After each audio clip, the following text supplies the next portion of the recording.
वचन दिले तू मला मालिकेच्या आजच्या भागामध्ये आपण पाहणार आहोत की इकडे आता शौर्य आणि ऊर्जा भेटलेले असतात. जे काही शिर्केंनी सांगितलेलं आहे ते सगळं काही शौर्य जे आहे ते आता ऊर्जाला सांगत असतो.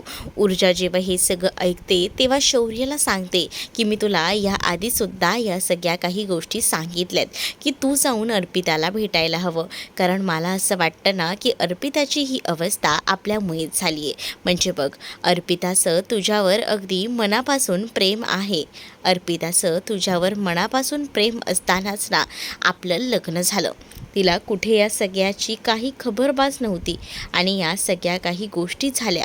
आपलं दोघांचंही लग्न झालं आणि ही गोष्ट खरं तर तिला माहिती नव्हती आणि त्यामुळेच ना आता पुढे हे सगळं प्रकरण एवढं वाढलं गेलं. त्यापेक्षा मला असं वाटतं एकदा तू तिच्याशी शांतपणाने बोल. तिच्याशी जर तू बोलशील तर नक्कीच मार्ग निघेल असं मला तरी वाटतं. त्यामुळे तू एकदा विचार कर आणि या सगळ्या गोष्टी ज्या आहेत त्याचा विचार करून बघ, असंही आता म्हटलं जातं. आता शौर्य म्हणत असतो की तुला खरंच हे सगळं काही बरोबर करावंसं वाटतं का, काय वाटतंय तुला? मग तेव्हा ती म्हणते की तुला याआधीसुद्धा मी सांगितलं आहे आणि आता डॉक्टरही तेच सांगतायत, मग आपण तो विचार करायलाच हवा की, असंही आता ती म्हणत असते. आणि जेव्हा या सगळ्या काही गोष्टी ती बोलून दाखवते ना, तेव्हा मात्र आता शौर्य म्हणत असतो की तू बोलतेस म्हणून मी तिला भेटायला जातो. मग आता तू असंच जर बोलत राहणार असशील तर मग अजून कोणाला भेटायला जायचं आहे सांग? तुझी जर परवानगी असेल तर मी मुलींना भेटत राहीन, असंही आता शौर्य मुद्दामून ऊर्जाची मजा घेत बोलत असतो. शौर्य जेव्हा ऊर्जाची मजा घेत हे सगळं काही बोलतो ना, तेव्हा शौर्यला ऊर्जा सांगत असते की मी तुला फक्त भेटायला सांगितले अर्पिताला, बाकी मुलींना नाही. मग माझी या सगळ्यामध्ये काहीच प्रॉब्लेम नसणार आहे. तू बिंदास जा, तिच्याशी बोल आणि तिच्याशी बोलल्यानंतरच तिला बरं वाटेल. आता डॉक्टरांनी आपल्याला सजेस्ट केले म्हटल्यावर ह्या सगळ्या काही गोष्टी आपल्याला कराव्या लागणार आहेत, असंही आता ऊर्जा शौर्यला सांगत असते. त्याबरोबर आता शौर्यला सुद्धा या सगळ्या काही गोष्टी पटतात आणि शौर्यसुद्धा आता विचार करत असतो. मग तो म्हणत असतो की माझी बायको खरंच ना इतकी भारी आहे ना की ती मला आता कोणालाही भेटायची पर्वा देते. त्यावर आता लगेच ती म्हणत असते की मी तुला फक्त अर्पिताला भेटायची परवानगी दिली आहे, बाकी कोणाला नाही. त्यामुळे तू पुन्हा माझ्यासमोर हा विषय काढू नकोस, मी तुला आधीच सांगते. ओ हो, पॉझेसिव्ह असं शौर्य तिला म्हणतो. मग असणारच ना पॉझेसिव्ह. माझा नवरा मी इतर कोणालाही देणार नाही, कारण माझा फक्त तू माझा आहेस आणि इतर कोणाचाही नाहीस. मी फक्त तुला तिच्याकडे बोलायला पाठवते, बाकी कशासाठी नाही, असं देखील आता ऊर्जा शौर्यला बोलू लागते. ऊर्जा जेव्हा शौर्यला या सगळ्या काही गोष्टी बोलते तेव्हा शौर्य ऊर्जाला जवळ घेतो आणि म्हणतो की माझंही फक्त तुझ्यावर प्रेम आहे आणि फक्त आपण दोघंच एकमेकांचे आहोत. त्याशिवाय मी कोणाचाही मनात विचारसुद्धा करू शकत नाही, असं बोलून तो आता ऊर्जाला जवळ घेतो. ऊर्जाही हसत असंच त्याच्या मिठीत शिरते, कारण तिलासुद्धा शौर्यसोबत राहायला खूपच छान वाटत होतं. त्याच्यासोबतचं जे बॉन्डिंग जुळलं होतं ते एकदमच छान होतं. तेच दुसरीकडे आता पाहायला मिळत असतं की इकडे आजी ज्या आहेत त्या मात्र हर्षवर्धनला जाताना थांबवतात. हर्षवर्धन म्हणत असतो की आता काय झालं आहे, कशाला मला थांबवले? मग आता तू तीर्थाच्या लग्नाचा काय निर्णय घेतलेला आहे? तीर्थाच्या लग्नाचा निर्णय माझा झालेला आहे. काही झालं तरीसुद्धा विक्रांत शिर्केसोबत मी काही तीर्थाचं लग्न लावून देणार नाही आहे. त्यामुळे तुम्ही या संदर्भात काळजी करू नका, असं देखील आता हर्षवर्धन बोलत असतात. मग आता हर्षवर्धनला आजी म्हणत असतात, पण मी तुला विचारले की पुढचं काय करणार आहेस, म्हणजेच पुढच्या गोष्टींचा सुद्धा विचार केला आहेस का तू? तेव्हाच ना माझा थोडाफार विचार सुरू आहे, पण मी आता शिर्केंना माझ्या पद्धतीने या सगळ्यामध्ये गुंडाळलं आहे. म्हणजेच मला त्यांना असं दाखवायचं आहे मलासुद्धा या लग्नाची घाई आहे, पण मला त्या विक्रांत शिर्केसोबत माझ्या मुलीचं तीर्थाचं लग्न लावून तिची जिंदगी बरबाद नाही करायची. या सगळ्या काही गोष्टी मला बरोबर माहिती आहेत आणि त्याचसाठी मी बरोबर माझी पावलं उचलतोय. तुम्ही काळजी करू नका, असं देखील आता म्हटलेलं असतं. आणि जेव्हा या सगळ्या काही गोष्टी बोलल्या जातात ना, तेव्हा मात्र आता कुठे जाऊन आजींना बरं वाटतं, कारण आजींना ना तीर्थाच्याच लग्नाची काळजी होती. म्हणजे त्या विचार करत होत्या की तीर्थाचं काय होईल, कारण विक्रांतचं लग्न काही झालं तरी हर्षवर्धन आता लावणार नाही आहे तीर्थासोबत, हे तर पूर्णपणे आता माहिती झालेलं असतं. त्यामुळेच ना आता आजी मात्र थोड्या का होईना शांत असतात. तेच दुसरीकडे पाहायला मिळतं की आता इकडे दिव्या पद्माला भेटायला गेलेली असते आणि जेव्हा दिव्या पद्माला भेटायला जाते तेव्हा ती मुद्दामून ना तिला भडकवायचा प्रयत्न करत असते आणि ती म्हणत असते की बघ आता तुझं लग्न विक्रांतसोबत होणार आहे, याच्याबद्दल तर आता सगळीकडे चर्चा आहे. म्हणजे बघ ना, आता तुला सांगू का, हे बघ तू बघ पॉडकास्टमध्ये सुद्धा त्यांनी सरळ म्हटलंय की ते तुझा स्वीकार करणार आहेत म्हणून, आणि ते सुद्धा एकदम व्यवस्थित दणक्यात तुझं स्वागत करून ते तुझ्यासोबत लग्नसुद्धा विक्रांतचं लावून देणार आहेत, हे सुद्धा त्यांनी स्पष्ट केलंय. याचा अर्थ तुला समजतोय का, किती चांगली गोष्ट झाली आहे ही सगळी. आता या सगळ्या गोष्टी जेव्हा पद्मा बघते ऐकते तेव्हा मात्र तिला धक्का बसतो. तिला त्यावेळेला काय बोलावं ना हे काही देखील सुधरत नसतं. ती टेन्शनमध्ये येते. तर दिव्याने मुद्दामून ही सगळी चाल खेळलेली असते. दिव्याला आता ते अफिडेव्हिटचे पेपर्स बघायचे असतात आणि यासाठी ती हे सगळे काही नाटकं करत असते. पण त्यावेळेला सुद्धा पद्मा शातीर असते. पद्माने तिला नाही म्हटलेलं असतं. तिने म्हटलेलं असतं की ते पेपर्स माझ्याकडे नाही आहेत. त्यामुळे दिव्याचा मूड ऑफ होतो. दिव्याला असं वाटत असतं की निदान पद्मा आपल्याला काहीतरी देईल, पण पद्माकडनं तिला काहीच भेटलेलं नसतं ना. त्यामुळे आता जी दिव्या आहे ना ती तिला अजूनच काही ना काही भडकवायचा प्रयत्न मात्र करत असते.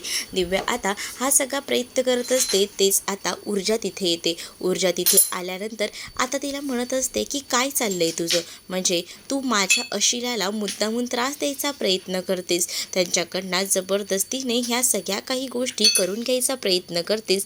या सगळ्यामुळे तुला मी कोर्टात खेचेन आणि तुला अत्यंत व्यवस्थितपणे शिक्षा कशी होईल ना त्याचासुद्धा बंदोबस्त मी करेन, हे देखील आता म्हटलेलं असतं. एवढ्या सगळ्या गोष्टी आता म्हटल्यानंतर ऊर्जाने हे सगळं बोलल्यावर इकडे दिव्याचं तोंड मात्र पाहण्यासारखं झालेलं असतं. दिव्या आता घाबरते. दिव्या म्हणत असते की मी सहज म्हणून आले होते, पण तुझं सहज ना मला चांगलंच कळतं की तुला काय करायचं आहे आणि काय नाही ते. त्यामुळेच ना लक्षात ठेव की तू ह्या सगळ्या काही गोष्टी करतेस, त्यामुळे तुला कशी शिक्षा करायची ना ते माझ्या हातात आहे, हे देखील आता ऊर्जाने दिव्याला म्हटलेलं असतं. त्यामुळे दिव्याची आता बोलती बंद झालेली असते. ती पद्माला जाताना सांगते की बघ बाबा, मी तुझ्या चांगल्याचा विचार करत होते आणि म्हणूनच मी आले होते, असंही ती आता तिला सांगू लागते.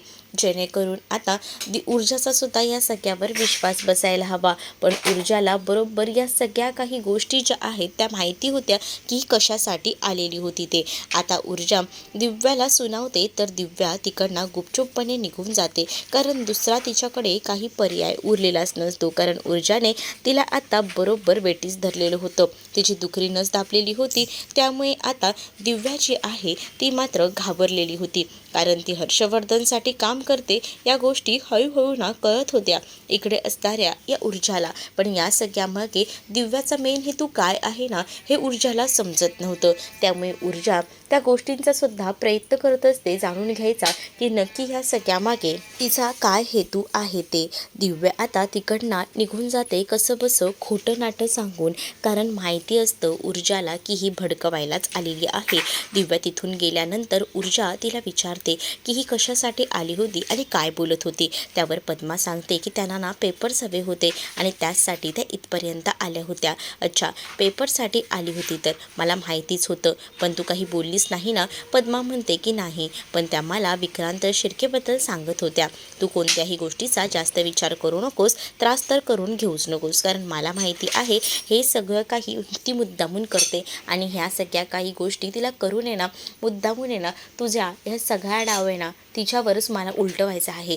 हर्षवर्धन जो आहे त्यांनी जे काही रणनीती आखलेली आहे त्या सगळ्या काही गोष्टींना थोड्याफार मला का होईना कळत आहेत, पण या सगळ्या गोष्टी मला कळत असल्या तरी मला त्यांना हे दाखवायचं नाही आहे की मला या सगळ्या काही गोष्टी माहिती पडत आहेत त्या. दुसरीकडे आता पाहायला मिळत असतं की इकडे आता जो शौर्य असतो तो अर्पिताला भेटायला गेलेला असतो. अर्पिताच्या रूममध्ये तो असतो. अर्पिता त्याच्या जवळजवळ जात असते आणि अर्पिता त्याला म्हणत असते की तू आलास ना, मला बरं वाटलं. काय सांगू मी तुला, मला इतका आनंद झाला आहे ना की तो शब्दात मी सांगू शकत नाही, असंही ती आता म्हणत असते. शौर्य मात्र आता अर्पितापासून ना थोडासा लांबच असतो, कारण आहे ना त्याचं लग्न झालेलं आहे ऊर्जासोबत. या काहीशा गोष्टी त्याला माहिती असतात. फक्त तो अर्पिताशी थोडं 2 शब्द का होईना बोलायला म्हणून आलेला असतो. अर्पिताने शौर्यसाठी जे जे काही केलं आहे ना ते सगळं आता अर्पिता दाखवू लागते, कारण शौर्य आल्याचा तिला आनंद झालेला असतो आणि या सगळ्या काही गोष्टी तिला दाखवून द्यायच्या असतात. तिने ना शौर्यसाठी एक छान असा रुमालसुद्धा बनवलेला असतो, ज्यामध्ये तिने स्वतःच रुमालावर शिवणकाम करून घेतलेलं असतं आणि त्यावर शौर्य असं नाव असतं आणि ते आता ती दाखवू लागते. जेव्हा हे सगळं शौर्य बघतो तेव्हा शौर्याला कळत नसतं की अर्पिताला कसं समजवायचं, पण अर्पिता या सगळ्या ऐकण्याच्या मनस्थितीत नसते.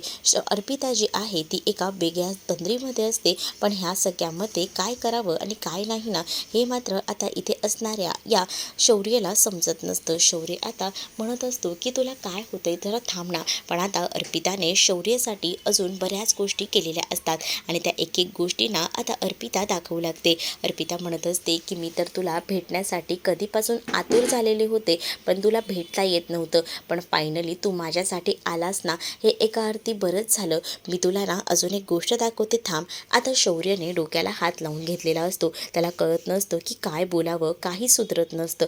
तो आता टेन्शनमध्ये येतो, कारण त्याला माहिती आहे की या अर्पिताच्या डोक्यावर मनावर परिणाम झाला आहे, पण हिला कसं सांगू की माझं हिच्यावर प्रेम नाही आहे. मग तेव्हाच ना तिने एक छान असा ज्वेलरी बॉक्स बाहेर काढलेला असतो आणि त्यामध्ये एक सोन्याची चेन असते आणि ती सोन्याची चेन त्याला दाखवू लागते. जेव्हा ती आता सोन्याची चेन त्याला दाखवते तेव्हा तो म्हणतो की हे सगळं काय आहे. तेव्हा ती त्याला सांगत असते की हे सगळं ना बघ तुझ्यासाठी आहे, म्हणजेच ही चेन ना मी तुझ्यासाठी केलेली आहे, असंही ती आता त्याला दाखवत बोलत असते. तेव्हा तो म्हणतो या सगळ्याची गरज काय. तेव्हा ती त्याला सांगते की मला ना बाबांनी खूप पैसे दिले होते, मग मी विचार केला की माझ्यासाठी तर सगळे दागिने आहेत, मग पुन्हा का दागिने जे आहेत ते माझ्यासाठी करावे, म्हणून मी तुझ्यासाठी ही सोन्याची चेन केली. बघ ना तुला आवडते का.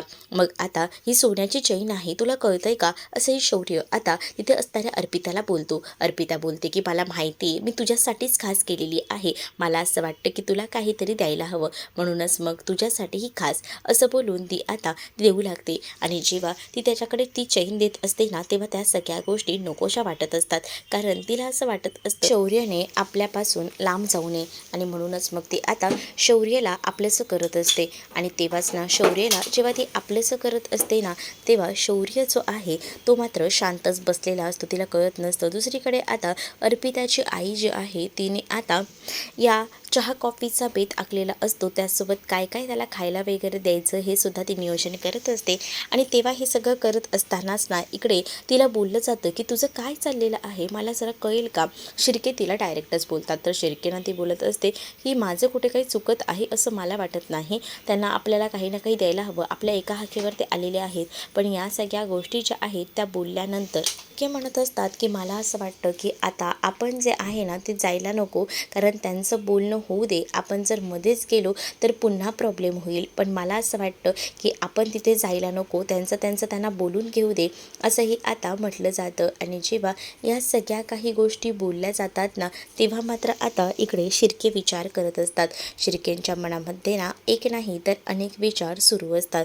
तेच दुसरीकडे अर्पिता आता म्हणत असते की बघा मी तुमच्यासाठी काही करू शकते, तुझ्यासाठी आता मी हे तर दिलंय, पण ऐक ना मी तुला काय म्हणते ते थोडं समजून घे, म्हणजे आपल्या लग्नाची सुद्धा चर्चा आहे, पण आपलं लग्न जेव्हा होईल ना तेव्हा पुढचं प्लॅनिंगसुद्धा मी करून ठेवले. मग आता तिने ना लग्न झाल्यानंतर काय काय करायचं या सगळ्या गोष्टींचं प्लॅनिंग केलेलं असतं. मग त्यासाठी ना ती म्हणत असते की मी ना हनीमूनचं सुद्धा प्लॅनिंग केले, बघ मी बाकी इतर कोणाला सांगितलं नाही आहे, पण मी तुला सांगते आपण ना मस्त हनीमूनला सुद्धा जाऊया. मग आता हनीमूनची चर्चा तर तिच्या डोक्यामध्ये फिट असते आणि तिला माहिती असतं की काय काय करायचं आहे. तिने बुकिंगपासून सगळ्या शॉपिंगची तयारीसुद्धा केलेली असते. त्यासोबत ती आता एक साडीसुद्धा दाखवते, जी की डिझायनर असते, ती साडी ती त्याला दाखवते आणि म्हणत असते की बघ ही साडी, आणि त्यानंतर तुला सांगू का यावर मी ब्लाऊज शिवून घेणार आहे आणि त्यावर ना मागे मी छान असं नावसुद्धा लिहून घेणार आहे. म्हणजे त्या ब्लाऊजवर मी शौर्याची नवरी असं काहीसं लिहून घेणार आहे हे देखील आता ती सांगत असते. या सगळ्या काही गोष्टी जेव्हा ती सांगते ना, तेव्हा मात्र आता हे सगळं काही ऐकून शौर्यला नको नकोसं झालेलं असतं. त्यानंतर ती हनीमूनबद्दल सुद्धा चर्चा करत असते. हनीमूनचा त्याने विषय काढल्याबरोबर इकडे मात्र शौर्यला वाटत असतं की इथे अजून मी आणि त्याचसोबत माझी बायको ऊर्जा हे अजूनही एकत्र बेडरूममध्ये राहायला गेलो नाही आहे. पण हिने तर आता डायरेक्ट आमच्या हनीमूनचा सुद्धा विचार केला आहे. काय बोलावं आता, तरीसुद्धा तो शांत असतो. कारण त्याला माहिती आहे जर तो काही बोलायला गेला तर त्या सगळ्याचा त्रास जो काही आहे ना, तो इथे असणाऱ्या या शौर्याला वाटत असतं. शौर्य तोच विचार करत असतो. पण इकडे हनीमूनचं जे काही प्लॅनिंग असतं ते आता सुरू असतं अर्पिताचं. हे ऐकूनच ना शौर्याला नको नकोसं झालेलं असतं. पण त्याच्याकडे दुसरा पर्याय नसतो. ते सगळं काही ऐकून घेण्यावाचून तो शांत राहतो आणि सगळ्या काही गोष्टी ऐकतच राहतो. त्यानंतर आता शौर्य त्या अर्पिताकडे बघत असतो. खरं तर ना आता त्याला कळत नसतं की या सगळ्यामध्ये काय बोलावं. बोलायला गेला तरी त्या सगळ्याचा तिला त्रास होईल आणि म्हणून म्हटलं तो शांत असतो. आणि जेव्हा तो सगळ्या गोष्टी ऐकत असतो आणि तेव्हाच ना दुसरीकडे आता पाहायला मिळत असतं की अर्पिता त्याला म्हणत असते की तुला माझ्यासोबत हनीमूनला यायला आवडेल ना. त्याचसोबत मी तुला काय बोलते ऐकतोयस का मला तू.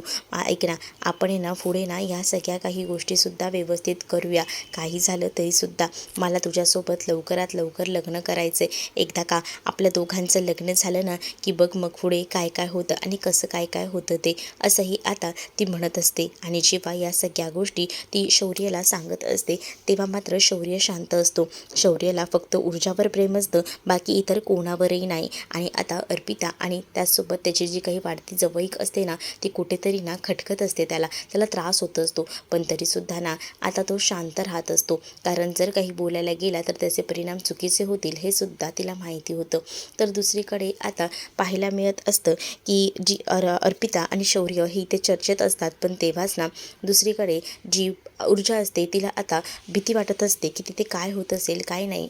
वेगवेगळे विचार येत असतात. कारण अजूनही ना बराच वेळ झाला तरी कसा घरी आलेला नाही आहे शौर्य ह्याचाही विचार ना इकडे असणारी ऊर्जा करत असते. कारण ऊर्जाला सुद्धा आता काळजी वाटत असते. शेवटी ऊर्जाला काळजी वाटणं हे स्वाभाविकच आहे. कारण तिलाही असंच वाटत असते की आपणच तिकडे शौर्याला पाठवले आणि आता आपण शौर्याला कॉल करून या सगळ्याबद्दल विचारणार आणि त्यापेक्षा आपण या सगळ्या गोष्टी नको विचारायला हा विचार ना कुठेतरी मनामध्ये येऊ लागलेला असतो. आणि म्हणूनच ना मग ती सुद्धा विचार करते की काय करू. आणि आता ऊर्जा विचार करत असते. पण इकडे शौर्य जेव्हा अर्पिता खूप काही गोष्टी बोलत असते ना तेव्हा एकही शब्द तोंडातनं काढत नाही. कारण तिलाही माहिती आहे की आपण जर काही बोलायला गेलो तर त्याला माहिती आहे की हिला थोडा डाऊट येऊ शकतो, हिच्यावर मनावर परिणाम होऊ शकतात. आणि म्हणूनच का होईना ती आता थोडंसं शांत राहते. तेच आता दुसरीकडे पाहायला मिळत असतं की ऊर्जा जी आहे ती काम करताना तिचं मन कशातच लागत नसतं. ती फक्त एकाच गोष्टीचा विचार करत असते. तिला आता काही गोष्टी क्लिअरही होत नसतात. तेच दिव्या तिचे कान भरायला तिथे येते. आणि दिव्या तिचे कान भरायला तिथे येते तेव्हा दिव्या तिला म्हणत असते की काय चाललेलं आहे, मग अजूनही तुझा शौर्य आला नाही का.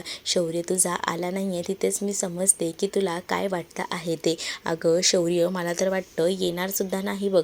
कारण आहे ना शौर्य ना आता रमला आहे त्याच्या दुनियामध्ये. म्हणजे तो आता अर्पिताकडे गेला आहे. म्हणजे अर्पिताकडे गेलेला असताना तो तिथेच हरवून गेला आहे. मग तो इथे त्याला तुझी आठवणही येत नाही आहे. जर त्याला तुझी आठवण आली असती तर हे सगळं काही झालंच नसतं असंही आता म्हटलं जातं. मग तेव्हाच ना इकडे ऊर्जा थोडासा का होईना विचार करत असते. दिव्याने तर तिचे आता कान भरलेले असतात आणि त्यामुळेच ना तिला आता समजत नसतं खरंच शौर्य एवढा वेळ तिथे का राहिला हा विचारसुद्धा मनामध्ये तिच्या आता येऊ लागलेला असतो.